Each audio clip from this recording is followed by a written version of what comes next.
ભાવનગર શહેરમાંથી એક બેકરીના માલિક પર થયેલ હુમલાના સમાચાર સામે આવી રહ્યા છે। ચિત્રા જીઆઈડીસી વિસ્તારમાં આવેલી અમૃત બેકર્સ નામની ફેક્ટરીના માલિક પર જીવલેણ હુમલો થયો છે। નમસ્કાર દર્શક મિત્રો, બી ન્યૂઝમાં આપનું સ્વાગત છે। હું છું પ્રવીણસિંહ।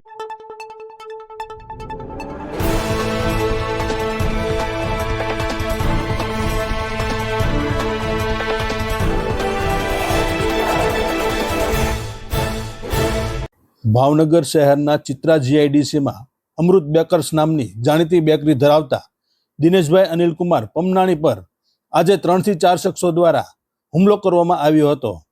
પ્રાથમિક માહિતી મુજબ આ હુમલાનું કારણ ફેક્ટરીની બહાર મૂકવામાં આવેલી એક કેબિન બાબતે થયેલો ઝઘડો હોવાનું જાણવા મળી રહ્યું છે।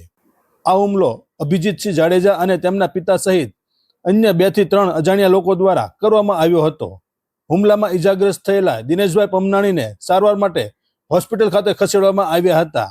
હાલ તેમની સારવાર ચાલી રહી છે અને તેમની સ્થિતિ સ્થિર હોવાનું જાણવા મળી રહ્યું છે। હોસ્પિટલમાં સારવાર લઈ રહેલા દિનેશભાઈએ હુમલો કરનાર તમામ વ્યક્તિઓ વિરુદ્ધ પોલીસ ફરિયાદ નોંધાવવાની તજવીજ હાથ ધરી છે।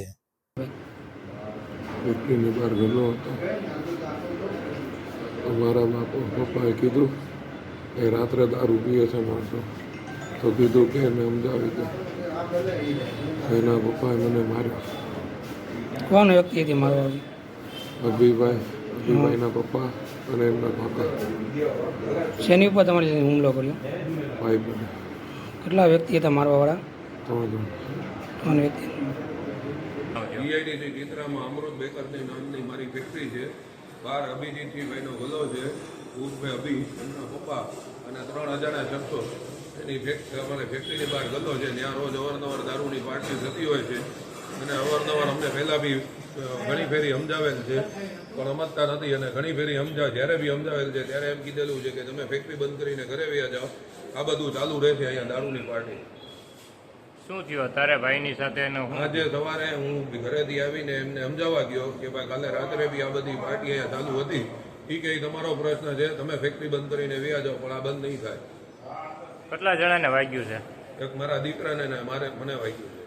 સામેવાળાનું નામ શું? અભિજીતસિંહભાઈ ઉર્ફે અભી, એમના પપ્પા અને 3 અજાણ્યા શખ્સો હતા। શું હથિયાર હતું ભાઈ પાસે? એ પાસે ધોકા ને પાઇપ હતા। બરાબર, આ વિશે પોલીસ ફરિયાદ કરવાની? હા। આ ઘટનાથી ચિત્રા જીઆઈડીસી વિસ્તારના વેપારીઓમાં રોજ જોવા મળી રહ્યો છે। પોલીસ આ મામલે ક્યારે અને કેવા પગલાં ભરે છે તે જોવું રહ્યું। અત્યારે બસ આટલું જ। વધુ સમાચાર અને અપડેટ માટે જોતા રહો બી ન્યૂઝ। નમસ્કાર।